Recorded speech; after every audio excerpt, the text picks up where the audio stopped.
Hey everyone, welcome back to Glitch Theories. The Hairy and Scary update dropped a ton of cool stuff. New weapons, armor, and the actual boss fight. But today, I'm not focusing on combat, I'm focusing on Brookhollow Park itself. Because quietly, this update completely reshaped the map. New bikes, sealed paths, missing props, flooded tunnels, all of it might hint at where the next part of Grounded 2's story is going. So let's shrink down and explore every change, from the front gate to the farthest routes of the park. Our tour starts right at the main entrance of Brookhollow Park.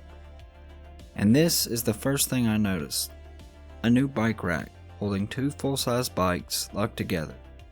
I escaped the borders of the map and checked the bikes out. They're fully modeled, all except for the untextured bike lock. There appears to be a half-formed path to climbing them, including this branch in the bike lock that is currently untextured, leading up to the leaves that lead through the handlebars and into the basket. And the bike rack itself is covered in stickers and signs stating they need a cat walker, looking for active person to walk pet cat. There's dinosaur stickers, looks like a seal, and scorpion stickers, also a couple turtle stickers. This S symbol I think everyone used to draw in like middle school, and a lot of what looked like marker drawings, although I couldn't make out the words. I also noticed several branches sticking out of the hedge. Perhaps that bikes will help you onto the bike rack, and from there you can reach these branches that will eventually lead somewhere. Only time will tell, I suppose. There's also an overturned chalk sign here, which actually has a pretty decent sized tunnel beneath it.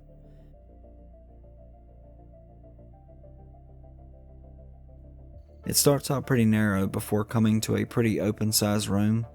Perhaps we will fight some new big bug here, possibly orc controlled. That'd be cool.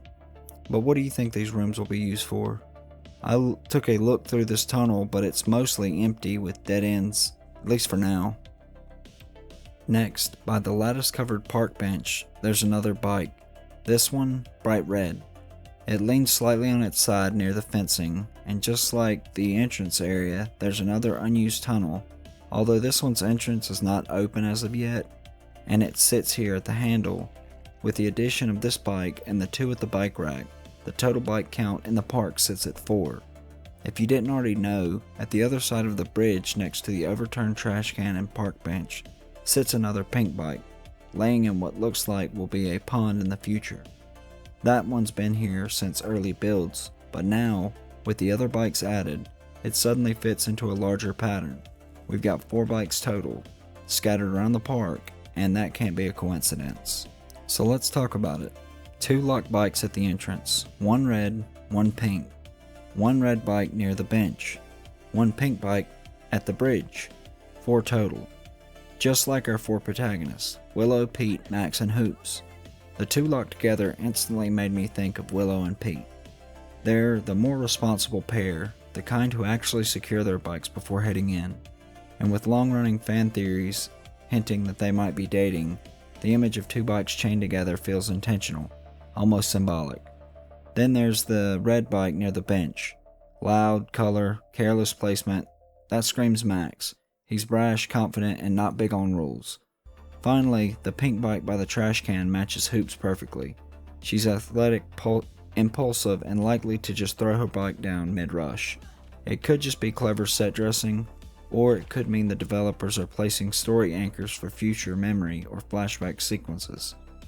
Especially with those unused tunnels nearby, maybe we'll eventually revisit each bike to recover memories of what happened that day that Dr. Tully ripped Burglow's head off. Each bike could mark where one of the kids were when everything went wrong. It could just be another way of making the world of Grounded 2 feel more alive.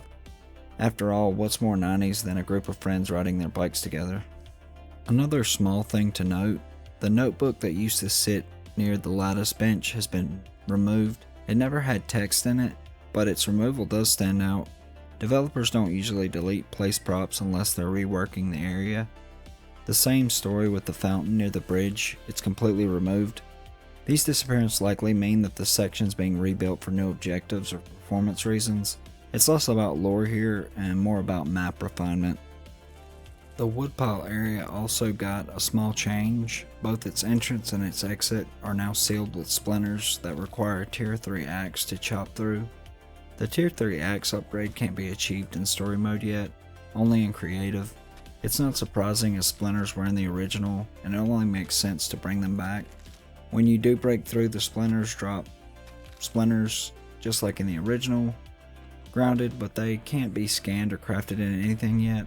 I'm hopeful that they will rework things like this, the spike burrs and pine cones.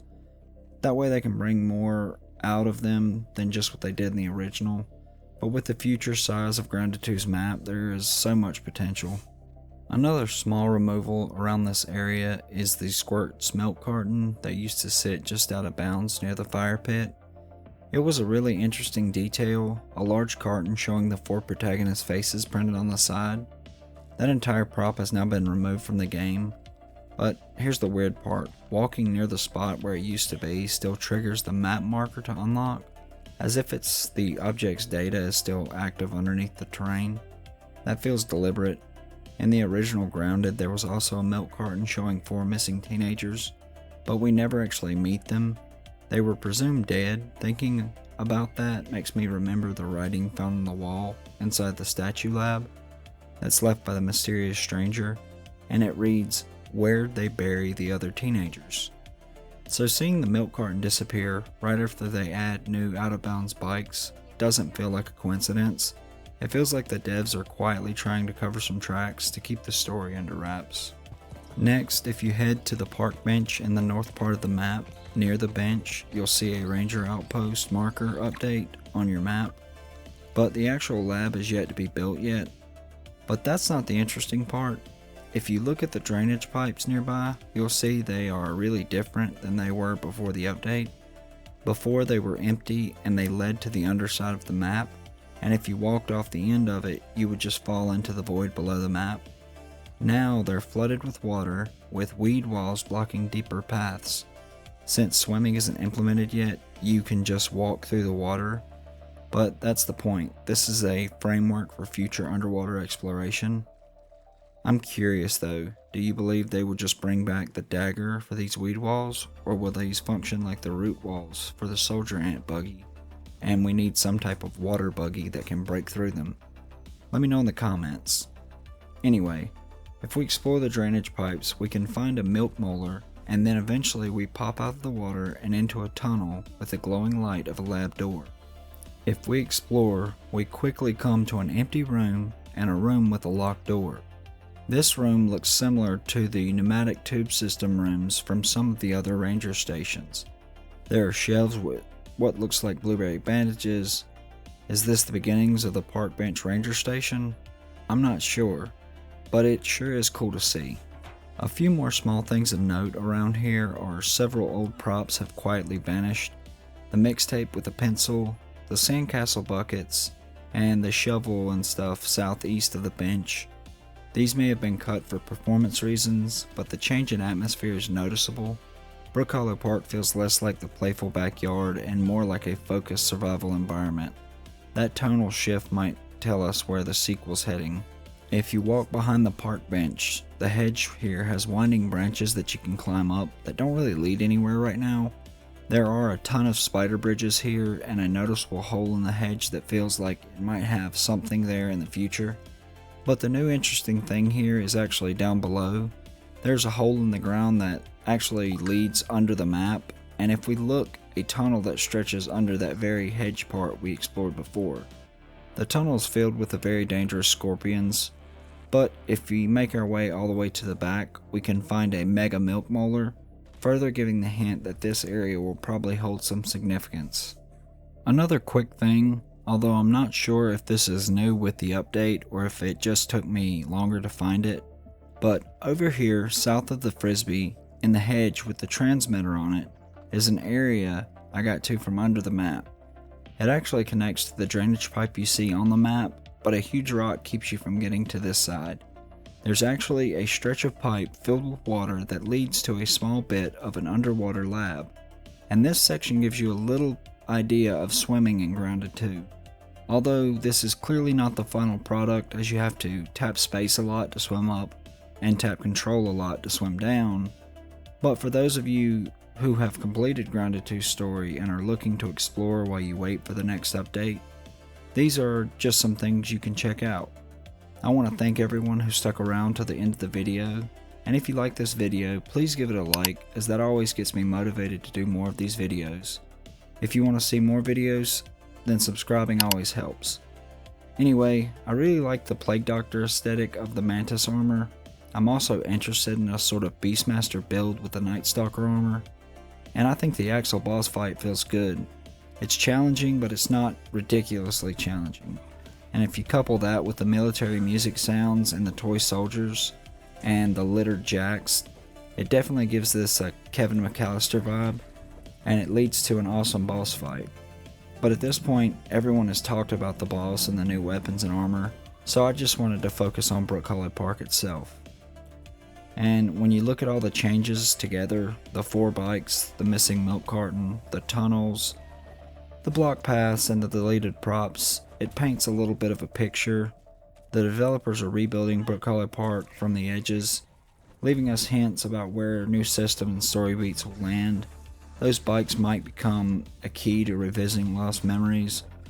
The sealed wood pile is definitely going to be a new higher tier area.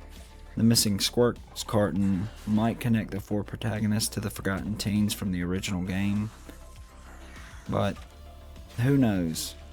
So for now, keep exploring, keep looking for what's been moved, and remember, even the smallest environmental tweak can hint at the next big update. Thank you for watching, and as always, stay curious, stay observant, stay grounded.